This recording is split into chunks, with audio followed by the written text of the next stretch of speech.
Hello, we're looking down a table of all the designs made by our students this week. These are all 1-weekers. There's more than this, by the way, but this is a good sampling. Here is an all rose design. There is a cluster and zone. We have topiaries. We have loose vase design for the holidays. We have a Biedermeier style. It's a German style of design.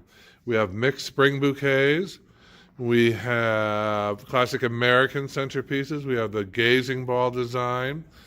We have my third book, American in Paris, that you can order online at flowerschool101.com. We have cascading bridal bouquets. We have large mixed spring hydrangea based. We have Japanese design, towering above.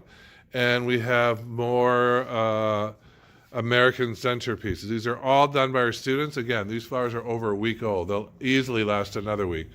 So come see how we do it at flowerschool101.com and learn from the pros and design like the best. This is Michael Gaffney saying, I'll see you in class. We have online classes as well now. So Flower School 101 and keep blooming.